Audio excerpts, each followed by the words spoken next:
اعوذ باللہ من الشیطان الرجیم بسم اللہ الرحمن الرحیم الحمد للہ رب العالمین والصلاة والسلام علی اشرف الانبیاء والمرسلین وخاتم النبیین مولانا مقتدانا وہادینا وسیدنا ابی القاسم محمد اللهم صل على محمد وعلى محمد وعلى اہل بیتہ الطیبین الطاہرین المعصومین الغر المیامین الذين أذهب الله عنهم الرجس أهل البيت وطهرهم تطهيرا اللهم صل على محمد وعلى محمد أما بعد فقد قال الله الحكيم في كتابه الكريم وهو أصدق الصادقين وقوله الحق بسم الله الرحمن الرحيم من يطع الله ورسوله فأولئك مع الذين أنعم الله عليهم من النبيين والصديقين والشهداء والصالحين حسن أولئك رفيقا صلوات پڑھیں محمد اللهم صل على محمد وعلى محمد یہ آیہ کریمہ جس کی آج کی محفل کی مناسبت سے جس آیہ کریمہ کا انتخاب کیا گیا ہے سرنامہ کلام جس کو قرار دیا گیا ہے یہ آیت سورہ مبارکہ نساء کی 69 آیت ہے جس میں مسئلہ اٹھایا گیا ہے اطاعت پروردگار کا۔ ارشاد ہوتا ہے من یطیع اللہ ورسولہ، جو بھی اطاعت کرتا ہے اللہ اور اس کے رسول کی، من یطیع اللہ ورسولہ اولئک فاولئک مع الذین انعم اللہ علیہم، تو وہ اطاعت کرنے والا ان لوگوں کے ساتھ ہوگا جن پر خدا نے اپنی نعمتیں نازل کی۔ کیا کہا قرآن مجید؟ وَأُولَئِكَ مَعَ أَنْعَمَ اللَّهُ عَلَيْهِمْ، ان لوگوں کے ساتھ ہوگا جن پر اللہ نے اپنی نعمتیں نازل کی۔ اور پھر قرآن مجید میں یہ بھی بتایا گیا کہ اللہ کی نعمتیں کن لوگوں پر نازل ہوئی ہیں۔ کیا کہا قرآن مجید میں من النبیین، وہ نبیوں میں سے ہے یعنی انبیاء پر اللہ کی نعمتیں نازل ہوئی ہیں، والصدیقین اور سچوں پر اللہ کی نعمتیں نازل ہوئی ہیں، والشہداء اور شہیدان راہ خدا پر اللہ کی رحمت نعمتیں نازل ہوئی ہیں، والصالحین اور وہ نیک اور صالح بندوں پر اللہ کی نعمتیں نازل ہوئی ہے، حسنا واولئک رفیقا، اور یہ جنت میں کتنے بہترین دوست ہیں۔ آپ اس موقع کی نزاکت اور اس آیت کے تناسب کو ملائیے۔ اس موقع کی نزاکت، آج ہم سرکار وفا کی محفل کے اعتبار سے سب جمع ہوئے ہیں، ان کے تذکرے، ان کی فضیلتیں، ان کے فضائل اور ان کی خوبیاں، اور میں آپ کی خدمت میں اس آیہ کریمہ کو میں نے سرنامہ کلام اسی لیے قرار دیا ہے کہ انسان کے اندر جو بھی خوبی پیدا ہوتی ہے وہ اطاعت پروردگار سے ہوتی ہے۔ اطاعت کا مطلب کیا ہے؟ حکم خدا کے سامنے سر جھکا لینا، اور جس نے بھی حکم خدا کے سامنے سر جھکایا وہ اگر بیمار ہے تو خدا نے شفا دے دی، اگر گناہگار ہے تو خدا نے اس کی توبہ کو قبول کر لیا، اگر خالی ہاتھ ہے تو خدا نے اس کے ہاتھوں میں رحمتیں اور برکتیں دے دی۔ بس یہ بتایا نہیں جا سکتا کہ اگر انسان اللہ کے لیے اطاعت کر لے اور اپنی زندگی میں تھوڑی سی اللہ کو جگہ دے دے تو اس کی منزلت عام انسان کی منزلت کیا ہو جاتی ہے، یہ بتایا نہیں جا سکتا۔ اطاعت اتنی بڑی ہے، کیونکہ اطاعت کے لیے اللہ نے حدیث قدسی میں ارشاد فرمایا، بہت توجہ کے ساتھ سنیے گا، اطاعت کے لیے اللہ نے حدیث قدسی میں ارشاد فرمایا، اے میرے بندے اگر تو میرا ہو جائے گا تو میں تیرا ہو جاؤں گا، اور اگر جب میں تیرا ہو جاؤں گا تو تجھے ہر چیز میں سوائے مثلاً میں قدرت کے، ہر چیز میں قدرت کے، یعنی اپنے جیسا اس اعتبار سے تو دو خدا تو وہ نہیں بنائے گا نا، دو خدا تو سوا قدرت میں تجھے اپنے جیسا بنا دوں گا، اختیار میں تجھے اپنے جیسا بنا دوں گا۔ اے میرے بندے اگر تو میری اطاعت کر لے گا تو میں اختیار میں تجھے اپنے جیسا بنا دوں گا۔ اور میرے اختیار میں کیا ہے؟ میرے اختیار میں یہ ہے کہ اگر میں کسی چیز کو کہتا ہوں ہو جا تو اس کی تصویر بنانے کی ضرورت نہیں ہے، وجود بخشنے کی ضرورت نہیں ہے، جیسے ہی میں کہتا ہوں ہو جا تو وہ چیز ہو جاتی ہے۔ اگر تو بھی میری اطاعت کر لے گا تو تجھے بھی ایسا ہی بنا دوں گا۔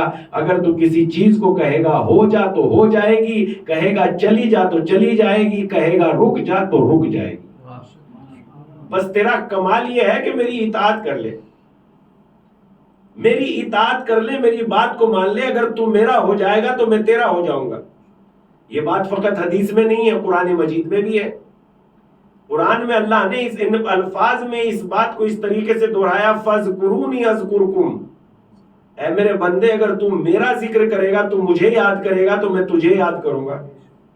اور میں جب خدا کو یاد کرتا ہوں، خدا کی قسم اتنا گہرا علم ہے، اتنی لطیف باتیں ہیں کہ جس طریقے سے بندہ محتاج ہے اپنی فقیری میں، اسی طریقے سے خداوند عالم اپنے کرم و فیض کے لیے ضرورت سمجھتا ہے کہ میرے فیض و کرم کو کوئی طلب کرنے والا ہو تاکہ میں اسے بخش دوں اور عنایت کر دوں، تاکہ میں اسے بخش دوں۔ جیسا کہ وہ والی دعا ہے، وہ مناجات ہے، مولایا مولایا انت الرازق وانا المرزوق هل يرحم المرزوق الا الرازق، اے میرے مالک تو رازق ہے اور میں مرزوق ہوں، یعنی تو رزق دینے والا ہے اور میں رزق پانے والا ہوں۔ اگر مرزوق پہ رازق کے علاوہ رحم نہیں کرے گا تو کون کرے گا؟ الہی الہی مولایا مولایا انت المعطی وانا السائل، اے میرے مالک تو عطا کرنے والا ہے اور میں سوال کرنے والا ہوں۔ هل يرحم السائل الا المعطی، اگر سائل پر عطا کرنے والا رحم نہیں کرے گا تو کون کرے گا؟ الہی الہی انت الذلیل الہی انت الہی الہی انت الحی وانا المیت، پروردگارا تو زندہ ہے اور میں مردہ ہوں۔ هل يرحم الراحم هل يرحم المیت الا الحی، پروردگارا اگر مردہ پر زندہ رحم نہیں کرے گا تو کون کرے گا؟ اس اعتبار سے ذرا غور کریں کہ اطاعت پروردگار ہمیں وہ قوت عنایت کر دے گی کہ ہم جس چیز کو کہیں گے، بس حضرت عباس کا جو لقب باب الحوائج ہے وہ اسی بنیاد پر ہے کہ انہوں نے اپنی پوری زندگی کو حسین اپنے آقا و مولا کے حکم کے مطابق ڈال دیا، تو خدا نے انہیں اتنا بلند کر دیا کہ ان کی وجہ سے ساری دنیا کی حاجتوں کو قبول کر لیتا ہے۔ اے میرے بندے تو میرا بن جا تاکہ میں تیرا بن جاؤں، اور جب میں تیرا بن جاؤں گا تو تجھے اتنی عزتیں دے دوں گا کہ تیری وجہ سے دوسروں کی دعائیں قبول کروں گا، حاجتیں قبول کروں گا۔ ایک صلوات پڑھ دیں محمد و آل محمد پر۔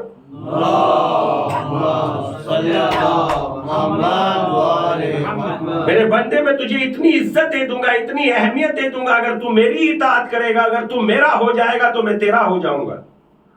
جناب موسیٰ نے یہ بات سمجھ لی تو آواز دی پروردگار عالم نے جناب موسیٰ کو، مناجات کر رہے تھے حضرت موسیٰ علیہ السلام، خدا کی قسم سنیے گا فقرہ، مناجات کر رہے تھے حضرت موسیٰ علیہ السلام، اور مناجات کرتے کرتے کہنے لگے، اے میرے مالک، اے میرے رب، اے میرے پروردگارا، میرے خزانہ کشکول میں، میری کشکول محتاجی میں، میری فقیری میں تو فقیر ہی فقیر ہوں نا، ہم سب فقیر ہی فقیر ہیں، ہم میں کوئی بھی مالدار نہیں ہے، کوئی بھی مالدار نہیں ہے، موت کے زندگی کے ہم فقیر ہیں، جگہ کے ہم فقیر ہیں، لائٹ کے ہم فقیر ہیں، زبان کے ہم فقیر ہیں، غذا کے ہم فقیر ہیں، بھوک کے ہم فقیر ہیں، ہم تو فقیر ہی فقیر ہیں۔ بس بندے کو یہ بات سمجھ میں آ جائے اور بندہ بس اپنے فقر کو، اپنی محتاجی کو خدا کے بے نیازی کے سامنے روز بہ روز اظہار کرتا رہے۔ بندے کا کمال یہ ہے کہ اس بے نیاز سے جڑ جائے اور اپنی محتاجی کو یاد رکھے کہ میں فقیر ہوں۔ اسی فکرے میں، اسی مناجات میں،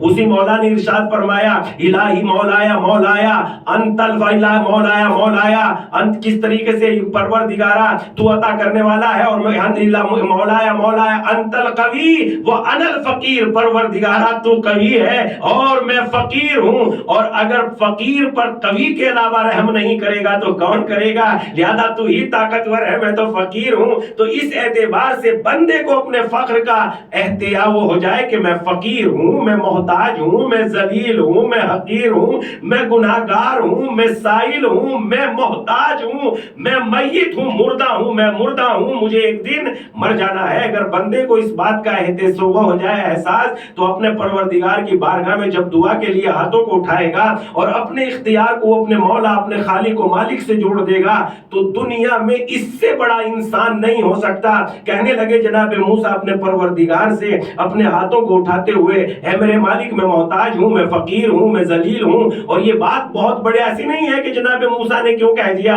اس لیے کہ خدا امیر المومنین نے کیوں کہہ دیا، چونکہ خداوند عالم کے سامنے سب کے سب فقیر ہیں، سب اسی کے فیض باب سے تو فیض پا رہے ہیں، سب اسی دروازے کے دروازے سے لطف حاصل کر رہے ہیں۔ سب لوگوں کی قوت اس بات میں ہے کہ انہوں نے اپنے اللہ کو، اپنی طاقت کو اپنے اللہ سے ملا دیا۔ جس نے اپنی طاقت کو جتنا اپنے اللہ سے ملا دیا، وہ اتنا ہی ولی بن گیا، اتنا ہی وہ ولی بن گیا، اتنا ہی وہ علی بن گیا، اتنا ہی وہ رسول بن گیا، اتنا ہی وہ پیغمبر بن گیا۔ خدا نے کی بارگاہ میں جب ہم اپنی طاقت کو خدا سے ملا دیتے ہیں تو جتنی طاقت کو ہم نے خدا سے ملایا اتنے ہی رتبے ہمیں مل جاتے ہیں۔ تو علی کی ساری زندگی اللہ کی طاقت سے ملی ہوئی ہے۔ کہتے ہیں کیا فرق پڑتا ہے جب خدا کے سامنے سجدہ کر لیا، اب موت علی پہ جا پڑے یا علی موت پہ جا پڑے، اس لیے کہ جب خدا کو سجدہ کر لیا ہے، یعنی یہ اس کی بے نیازی کی انتہا ہے کہ علی کیا کہہ رہے ہیں۔ اسی لیے جب انسان اپنی طاقت کو خدا کے حکم سے ملا دیتا ہے، پھر وہ لوگوں کے درمیان میں ان کی حاجتوں کو قبول کر لیتا ہے، انہیں زندگی کو دے دیتا ہے، انہیں موت سے نجات دے دیتا ہے، بیماروں کو شفا دے دیتا ہے۔ خدا کی قسم، بس اپنی طاقت کو، یہ تو قرآن مجید میں بھی ہے، ہم کوئی بہت چڑھا کے بات نہیں کہہ رہے ہیں، یہ تو قرآن مجید میں بھی ہے کہ جناب موسیٰ، جناب عیسیٰ علیہ السلام کوڑی کے ہاتھوں پر، کوڑی کے منہ پہ ایسے ہاتھ پھیرتے تھے اور انہیں شفا مل جاتی تھی۔ یہ موسیٰ، جناب عیسیٰ کے ہاتھوں میں کمال نہیں تھا، انہوں نے اپنی ہاتھ کی طاقت کو مالک کے اشارے کے مطابق ڈھال دیا تھا، تو حضرت عیسیٰ کے ہاتھوں میں یہ کمال پیدا ہو گیا تھا۔ بس حضرت عباس نے بھی اپنی پوری طاقت کو حسین کے حکم کے مطابق ڈھال دیا، اس لیے عباس کی باتوں میں یہ کمال پیدا ہو گیا۔ اگر بیمار جاتا ہے روزے پہ تو شفا یاب ہو جاتا ہے، اگر بے اولاد جاتا ہے تو اولاد لے کے آتا ہے۔ یہ عباس کا کمال نہیں ہے، اس اطاعت کا کمال ہے جو حضرت عباس نے آقا کی اطاعت کی ہے۔ ایک صلوات پڑھ دے محمد وآل محمد پر۔ اللہم صلی علی محمد وآل محمد۔ اب ان باریکیوں پہ غور کیجئے، اطاعت کتنی بڑی دولت ہے۔ اطاعت، جب انسان اطاعت کرتا ہے اپنے پروردگار کی، مطیع ہو جاتا ہے، تو نعمتوں کے دروازے کھل جاتے ہیں اس پہ۔ اپنے مولا کی اطاعت کرتا ہے، آقا کی اطاعت کرتا ہے۔ ایک جگہ امیر المومنین نے کسی محبت کے تحت نہیں بلکہ اطاعت کے تحت ایک شخصیت کے ذیل میں فرمایا، کیا فرمایا امیر المومنین نے؟ کہ مالک میرے لیے ویسے ہیں جیسے میں پیغمبر کے لیے تھا۔ کیا یہ مالک کی خاندانی طاقت نے فرما لیا امیر المومنین سے؟ نہیں۔ کہ یہ مالک کی بدنی طاقت نے فرما لیا امیر المومنین سے؟ نہیں۔ کیا پھر یہ کیوں فرمایا امیر المومنین نے کہ مالک میرے لیے ویسا ہے جیسا میں رسول اللہ کے لیے تھا؟ یہ بات اس وقت کی ہے جب جنگ صفین میں حالات بدل گئے اور مالک اتنے بڑے سورما اور بہادر تھے کہ بڑھ بڑھ کے حملہ کر رہے تھے اور بالکل جنگ جیتی ہوئی 4 قدم رہ گئی تھی اور مولا کا فرمان پہنچ جاتا ہے مالک اپنی تلوار کو روک دو. مالک نے پلٹ کے یہ نہیں کہا ارے 4 قدم رہ گئی جنگ جیتنے میں بس 2 لمحے کی اجازت اور دیجئے. تلوار کو روک کے کہا جس علی کے حکم میں تلوار چلا رہا تھا اسی علی کے حکم پہ تلوار روک رہا ہوں. اس موقع پر علی نے فرمایا مالک ویسے ہیں میرے لیے جیسے میں رسول اللہ کے لیے تھا. بس اسی طریقے سے عباس کے پاس بہت طاقت تھی مگر کربلا کے میدان میں عباس نے طاقت کو مولا کے حکم کے مطابق ڈھال دیا. عباس خیمے ہٹا لو جی آقا ہٹا دیں گے. عباس آگے بڑھ جاؤ جی بڑھ جائیں گے. عباس رک جاؤ. تو اس طاقت کا نتیجہ یہ ہوا کہ جو قدرت نے عزت کربلا کے میدان میں حضرت عباس علیہ السلام کو دی ہے وہ کسی اور شہید کو نہیں دی ہے. اس لیے کہ عباس نے شجاعت اس کو نہیں کہتے کہ مولا کے حکم کی مخالفت کر کے آگے بڑھ جانے کو شجاعت نہیں کہتے, طاقت کو مولا کے حکم کے مطابق ڈھالنے کو شجاعت کہتے ہیں. ایک صلوات پڑھ دیں محمد وآل محمد پر. اللہم صلی علی محمد وآل محمد. طاقت کو مولا کے حکم کے مطابق ڈھالنے کو واقعاً شجاعت کہتے ہیں اور حضرت عباس میں یہی کمال ہے. اطاعت انسان کو اتنا بڑا رتبہ عنایت کر دیتی ہے, اتنا بڑا رتبہ عنایت کر دیتی ہے کہ کائنات میں پھر اس کی کوئی منزلت بیان نہیں کر سکتا. ہم نے ان لوگوں کے واقعات بھی دیکھے جنہوں نے گناہوں کو چھوڑا. گناہوں کا چھوڑنا کیا مطلب؟ یعنی حکم خدا کے سامنے خواہشوں کی آگ کو ٹھنڈا کر دینا اور حکم خدا کے سامنے سجدہ ریز ہو جانا, اسی کو تو گناہ کے چھوڑنا کہتے ہیں. جنہوں نے گناہوں کو چھوڑ دیا وہ اتنے منزل کمال پہ پہنچے ہیں کہ خدا نے انہیں زمین پہ اختیار دے دیا, فضا پہ اختیار دے دیا, آسمان پہ اختیار دے دیا. ان کے وسیلے سے بارشیں ہو جاتی ہیں. مثلا روایات اس میں جو ہے تاریخ میں ہے, ایک بزرگ آدمی کربلا کے میدان میں کربلا کی زیارت کرنے کے لیے گیا ہوا تھا. ایک شور مچا, کہہ رہے بچہ گر گیا بچہ گر گیا. اس نے دیکھا, آنکھوں کو اٹھا کے سر اٹھا کے 3ری منزل سے بچہ گرا جا رہا ہے. اس نے ایسے ہاتھ کو اٹھایا اور کہا کہ بیٹا رک جا. دیکھیے اطاعت کی طاقت دیکھیے کتنی ہو جاتی ہے. اس نے ہاتھ کو اٹھایا, کہا بیٹا رک جا. جیسے اس نے ہاتھ کو اٹھایا کہا بیٹا رک جا, وہ بچہ وہیں ہوا میں ٹھہر گیا. لوگ تو اس کے گرویدہ ہو گئے کہ کمال ہے, آپ اتنے پہنچے ہوئے انسان ہو کہ آپ نے بچے کو ہوا میں روک دیا ہے, بڑی شان ہے آپ کی, بڑی طاقت ہے. یہ کہنے لگا اس میں کوئی طاقت نہیں ہے. کیا کرتے ہیں؟ کچھ بھی نہیں کرتے. پھر اتنی طاقت کیسے مل گئی؟ بالکل صاف سی بات ہے, جب سے زندگی میں قدم رکھا ہے, بلوغ ہونے کی زندگی میں, تب سے کوئی بات ایسی نہیں ہے جو خدا کی بات کو رد کیا ہو. آج اگر خدا نے میری بات کو مان لیا ہے تو اس میں تعجب کی کیا بات ہے. اگر ہم خدا کی بات مان لیں گے تو خدا ہماری بات مان لے گا. بس اسی بنیاد پر آپ کربلا کے پورے منظر کو دیکھیے, کربلا کے پورے منظر کو دیکھیے. اتنی بے پناہ طاقت ہونے کے باوجود کہ طاقتوں کا اندازہ نہیں لگایا جا سکتا. اور آج کے زمانے میں ایک عالم دین کا بڑا جملہ ہے, خدا کی قسم آج کے زمانے میں حضرت عباس کی معرفت کل کے زمانے سے کہیں زیادہ آسان ہو گئی ہے. ان کی معرفت کل اتنا آسان نہیں تھا معرفت حاصل کرنا, آج بہت آسان ہو گئی. اس لیے میں یہ بات کیوں کہہ رہا ہوں, ایک عالم دین کا جملہ ہے, وہ کہتے ہیں جب ہم نے ایران کے کمانڈر کو دیکھا اور قاسم سلیمانی کو دیکھا اور ان سے دیکھا کہ ان کے روب و جلال سے دنیا لرز رہی ہے, تو ہم نے دیکھا جب ایک عام انسان عباس کے غلام کی ہیبت اتنی ہو سکتی ہے کہ ساری دنیا لرز جائے, تو جس کا غلام ایسا ہو اس کا آقا کیسا ہوگا. ایک صلوات پڑھ دیں محمد وآل محمد پر. اللہم صلی علی محمد وآل محمد. آج سمجھنا آسان ہو گیا کہ نہیں آسان ہو گیا؟ جس کا غلام ایسا ہو اس کا آقا, ورنہ ایک آدمی تو ہے, 2 ہاتھ والا ہی تو ہے, 2 آنکھیں والا ہی تو ہے, ایک زبان والا ہی تو ہے, اس سے زیادہ کیا ہے؟ ایک ہی آدمی تو ہے. مگر کیوں اتنی آخر ہیبت کیوں ہے, اتنی آخر دہشت کیوں ہے؟ اور اس کے باوجود بھی ذرا غور کریں, یہ امام حضرت عباس کے پاس بے پناہ طاقت ہونے کے باوجود طاقت کو مولا کے حکم اور اطاعت خدا میں حسین کے حکم کے مطابق طاقت کو ڈھال دینا, یہ شجاعت کا اصول نہیں ہے.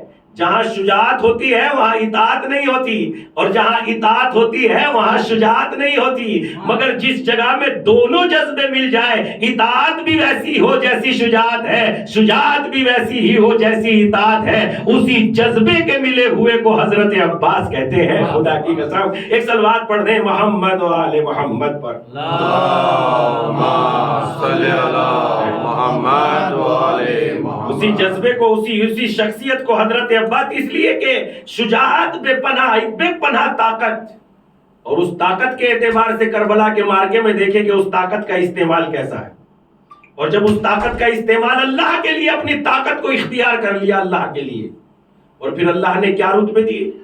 اللہ نے یہ رتبے دیے کہ علماء کا طریقہ یہ ہے کہ جب ہم کربلا کی زیارت کو جاتے ہیں، حسین علیہ السلام کے روزے میں جانے کے لیے پہلے اذن دخول زیارت پڑھنا پڑتا ہے. آپ لوگ تو گئے ہوں گے، میں یقینی صورت میں اس معاملے میں مثلا نہیں گیا ہوں، 40 میں انشاءاللہ چلا جاؤں گا کبھی نہ کبھی. تو اس اعتبار سے جو ہے زیارت اذن دخول پڑھنا پڑتی ہے، اور پہلے حضرت عباس سے اجازت لینی پڑتی ہے، اور پھر ہم حضرت امام حسین علیہ السلام کے جو ہے حرم میں داخل ہوتے ہیں. اور جب ہم دیکھتے ہیں کہ شفا باب الحوائج اس روزہ عباس کو شہادت کے بعد خداوند عالم نے باب الحوائج قرار دیا ہے. اے مالک یہ باب الحوائج کون ہے؟ کیا حسین باب الحوائج نہیں ہے؟ کیا ائمہ باب الحوائج نہیں ہے؟ کہا بے شک یہ سب کے سب باب الحوائج ہیں، لیکن چونکہ حضرت عباس کی حاجت تھی کربلا کے میدان میں جنگ کرنا، لیکن وہ حاجت پوری نہیں ہوئی. ہم نے بھی اپنی عزت و جلال کی قسم کھائی، اگر آپ کی حاجت پوری نہیں ہوئی ہے تو جب تک آپ کی وجہ سے سب لوگوں کی حاجتیں پوری نہیں کر دیں گے تب تک جو ہے کسی کی حاجت. اس لیے جو بھی حضرت عباس کے دروازے پہ جاتا ہے اپنی حاجتیں لے کے آتے ہیں. ایسے ایسے معجزے دیکھے ہیں، ایسے ایسے معجزے دیکھے ہیں کہ انسان دنگ رہ جاتا ہے. کہتے ہیں تاریخ میں لکھا ہے جب نادر شاہ درانی نے ہندوستان پر قبضہ کر لیا اور مملکت کا بادشاہ ہو گیا اور سکون میں آ گیا، اس کے یہاں ایک وزیر بھی تھا جس کا نام تھا مہدی، اور وہ تھا شیعہ. یہ مہدی جو وزیر تھا یہ کہنے لگا اے نادر شاہ درانی اب تو سکون میں آ گئے ہیں، حکومت تمہارے قبضے میں آ گئی، لہذا میں جاتا ہوں نجف اور اپنے مولا حضرت امیر المومنین علی ابن ابی طالب کی زیارت کر کے آتا ہوں. یہ نادر شاہ درانی کہنے لگا تم شیعوں کو بھی کیا پڑی ہوئی ہے، تم ایک میت کی زیارت کرنے کے لیے جاتے ہو، ایک مردے کی زیارت کرنے کے لیے جاتے ہو. اس طریقے سے مہدی کی آنکھوں میں ہے کہ ڈال کے اس طریقے سے کہا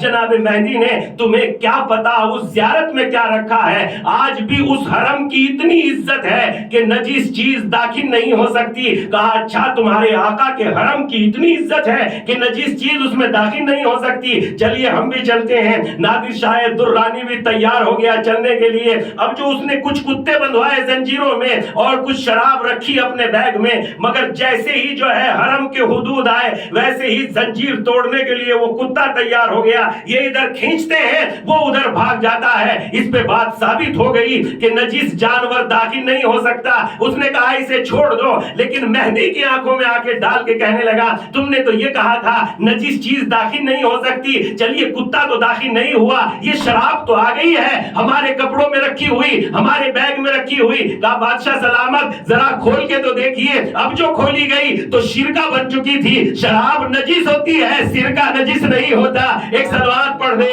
محمد و آل محمد پر. اللہم صلی علی محمد و آل محمد. سرکہ تو پاک ہے، ہماری شریعت میں بھی پاک ہے. سرکہ بالکل پاک ہے، ہماری شریعت میں بھی اس کے اصول ہے کہ اگر شراب جوش کھا کے سرکہ بن جائے تو سرکہ نجیس، اس کا کھانا بھی جائز ہے. تو کھول کے دیکھا گیا تو ایک عجب سی کیفیت طاری ہو گئی نادر شاہ درانی پر. اور نادر شاہ درانی کہنے لگا کہ اصل جانور جسے میں کتے کی شکل میں باندھ کے لایا تھا وہ جانور نہیں تھا، اصل تو جانور میں ہوں جس میں انسانی صفات نہیں پائے جاتے، حیوانی صفات پائے جاتے ہیں. اسے کیوں کھینچ کے لا رہا تھا میں؟ لہذا میرے گلے میں زنجیر باندھی جائے اور مجھے مولا کے حرم میں جانور کی صورت میں لے جایا جائے تاکہ کچھ منزلیں حاصل کر سکوں، کچھ کمال حاصل کر سکوں. لہذا کون باندھتا؟ نادر شاہ درانی. کون بادشاہ صاحب اس کے گلے میں رسی؟ اس کے گلے میں رسی کسی نے باندھنے کی ہمت نہیں کی. ایک غیبی ہاتھ آیا, اس نے اس کے گلے میں رسی باندھی, اور جیسے ہی اسے کھینچ کے جو ہے مولا کے حرم میں لایا گیا, کہنے لگا علی یا مولا اے آقا, ارے شاہ تو آپ ہو, بادشاہ آپ ہو, مولا آپ ہو, عظمت آپ کو ہے, عزت آپ کو ہے, زندگی آپ کو ہے, سب کچھ آپ کو ہے, کائنات آپ کے اختیار میں ہے, آپ اللہ کے مطیع ہیں, آپ اللہ کے فرما بردار ہیں. اور یہ کہنے کے بعد اس نے جو ہے اپنی ساری باتیں کہیں, اور کہنے کے بعد مولا آپ اتنے عظیم ہیں, آپ کی عظمت یہ ہے. جب یہ سب کچھ کہہ چکا اور کہنے کے بعد اس نے جو ہے پھر اس نے مہدی نے کہا اچھا ٹھیک ہے, نجف کی تو میری زیارت ہو گئی ہے, مجھے اب کربلا جانا ہے. کہا کربلا میں کیا ہے؟ کہا کربلا میں روزہ امام حسین ہے. اب یہ چل دیا. چلنے کے بعد پہلے سے علماء کی یہ روش بنی ہوئی ہے کہ جب بھی کربلا میں داخل ہوتے ہیں پہلے حضرت عباس کے روزے میں جاتے ہیں, اور اس نے دخول امام حرم امام حسین کی زیارت پڑھتے ہیں, اور پہلے اجازت لیتے ہیں, پھر آقا کے اذن میں پھر آقا کے حرم میں داخل ہوتے ہیں. یہ آج سے نہیں ہے بلکہ اسی وقت سے ہے جب کربلا سجائی گئی تھی, بلکہ یہ اس وقت سے نہیں ہے. میں حضرت عباس کی کیا تعریف کر سکتا ہوں. ارے بنی ہاشم میں ایک سے بڑھ کے ایک قمر ہے, مگر جو قمر بنی ہاشم ہو جائے اس کو عباس کہتے ہیں. ایک صلوات پڑھ دے محمد و آل محمد پر. اللہم صلی علی محمد و آل محمد. بنی ہاشم کی شان, بنی ہاشم کی عظمت, بنی ہاشم کی جوانی, بنی ہاشم کی خوبصورت, بنی ہاشم کی تلوار, بنی ہاشم کی سخاوت, یعنی لفظوں میں نہیں کی جا سکتی بنی ہاشم کی سخاوت کیسی ہے.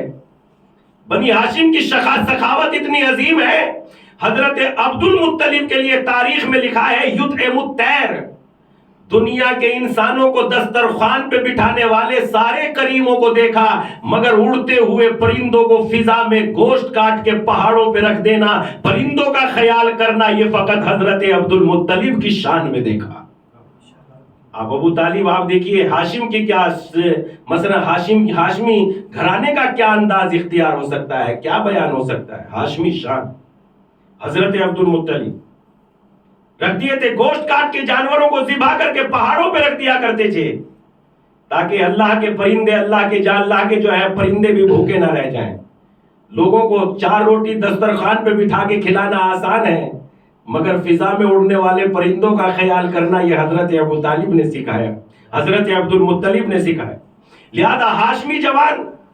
اور اس کے بعد جو میں نے جملہ کا آپ کی خدمت میں عرض کیا ہے کہ بنی ہاشم میں سب کوئی قمر ہے, ایک سے بڑھ کے ایک خوبصورت ہے. 14ویں کا چاند, ان کی کیا شان ہو سکتی ہے, لیکن اس میں بھی قمر بنی ہاشم, یعنی ہاشم کا چاند, ہاشم کا قمر, اولاد ہاشم کا چاند, یعنی حضرت عباس کی خوبصورتی اور شان بیان نہیں کی جا سکتی. اور جب بیان نہیں کی جا سکتی تو ٹھیک ہے, یہ نادر شاہ درانی آیا, اور آنے کے بعد کربلا میں یہ پہنچ گیا.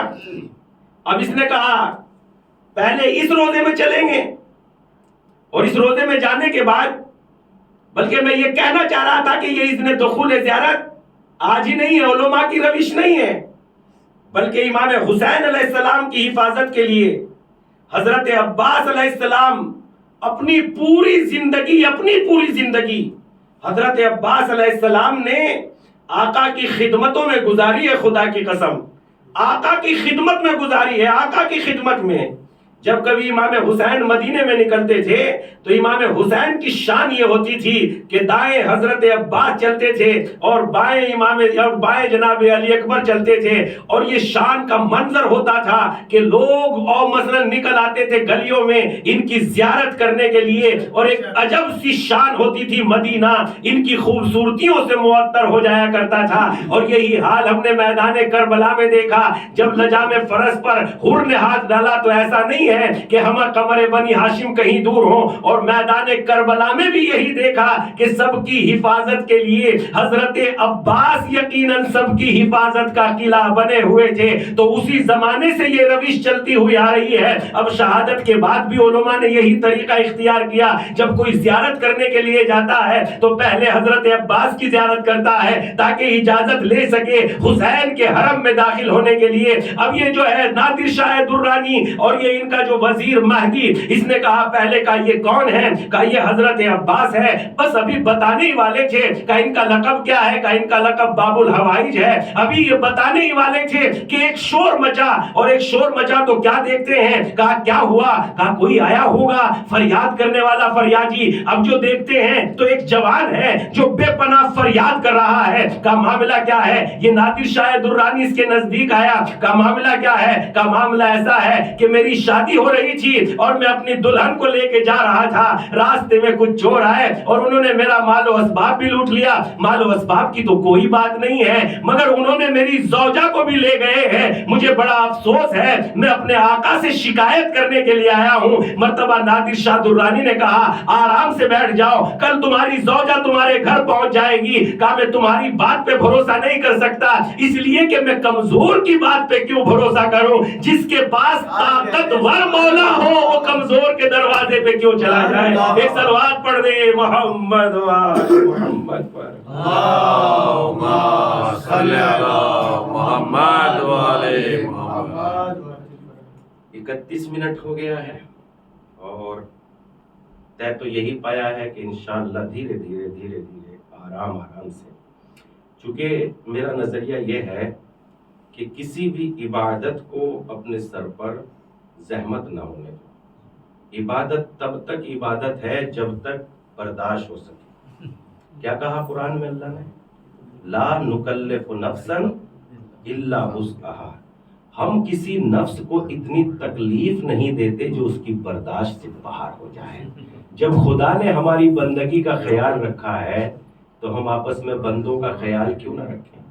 میں ایک بات کہہ رہا تھا اپنے دوست سے آج ہی کہ جتنا رزق میرے حصے میں اللہ نے لکھا ہے، دنیا کی ساری طاقت مل کے ایک دانہ کم نہیں کر سکتی، اور جتنا رزق آپ کے حصے میں خدا نے لکھا ہے، دنیا کی ساری طاقت مل کے ایک دانہ کم نہیں کر سکتی۔ تو اب ہم میں آپس میں محبت کے سوا کیا رہ گیا؟ کس بات پہ لڑیں گے؟ کس بات پہ نفرت ہوگی؟ کس بات پہ دشمنی ہوگی؟ کوئی بات ہی نہیں رہ گئی سوائے محبت کے۔ اور پھر کمال قدرت یہ ہے، کمال قدرت یہ ہے، خدا کی قسم کمال قدرت یہ ہے، اگر میں اس کے بندوں سے محبت کرتا ہوں تو میرے رزق میں اور اضافہ کر دیتا ہے، میرے گناہوں پہ پردہ ڈال دیتا ہے۔ اگر میں اس کے بندوں سے محبت کرتا ہوں، اور محبت کے سوا کوئی چیز ہے ہی نہیں دین میں۔ اگر دیکھتے ہیں تو کربلا امام حسین علیہ السلام کی محبت، حضرت عباس علیہ السلام کی محبت، بس دین ہی محبت ہے اور محبت ہی دین ہے۔ یہ روایت ہے، دین ہی محبت ہے اور محبت ہی دین ہے۔ تو جب ہم ایک دوسرے سے محبت کریں گے تو خداوند عالم اتنی روزی دے گا کہ روزی میں کوئی کمی واقع نہیں ہو سکتی۔ اور اگر کسی محتاج کے ہاتھ میں میری روزی ہو، آپ کی روزی ہو، تو 100% ڈرو، لیکن اگر کسی مختار کے ہاتھوں میں روزی ہو جو یونس کو مچھلی کے پیٹ میں غذا پہنچا سکتا ہے، وہ مجھے زمین کے سینے پہ بھی دے سکتا ہے۔ اس لیے اگر بندوں کی محبت کریں گے تو کیا خوب۔ اللہ کی بارگاہ میں دعا ہے، پروردگارا تجھے واسطہ محمد والے محمد کا، جیسی حضرت عباس کی محبت اپنے بھائی امام حسین علیہ السلام سے تھی، ایسے ہی ہم سب بھی تو ایک دوسرے کے بھائی ہیں۔ پوری کائنات، ہندو مسلم سکھ عیسائی، میری نگاہ میں کوئی ایسا نہیں ہے کہ بھائی کے دامن سے کوئی نکل نہیں سکتا۔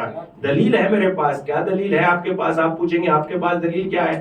دلیل ہے قرآن میں اللہ نے ارشاد فرمایا، اللہ نے قرآن میں ارشاد فرمایا دلیل کے طور پر، یا ایھا الناس انا خلقناکم من ذکر و انثی، اے لوگو ہم نے تمہیں ایک مرد و عورت سے پیدا کیا ہے۔ تو پیدائش کے اعتبار سے تو ہم سب آدم و حوا کے بیٹے ہیں، جتنے بھی کائنات میں ہیں، ہندو ہو، مسلمان ہو، سکھ ہو، عیسائی ہو، ہم سب آدم و حوا کے بیٹے ہیں۔ اور جب ہم سب آدم و حوا کے بیٹے ہیں تو آدمیت کی غرض کے اعتبار سے تو ہم ایک دوسرے کے بھائی ہیں۔ اس لیے جب ہم ایک دوسرے کے بھائی ہیں تو مالک ہمارے دل میں ایک دوسرے کی محبت ایسی پیدا کر دے کہ ہم تیری بارگاہ میں اپنے بھائیوں کے لیے دعا تو کریں، بد دعا نہ کریں۔ پروردگارہ ان کی محبت ہمارے سینوں میں ایسی ڈال دے کہ جیسی ایک ڈاکٹر کے سینے میں مریض کی ہوتی ہے، مریض تو ڈاکٹر تو مریض سے محبت کرتا ہے اور میں اپنے بھائی سے محبت نہیں کرتا.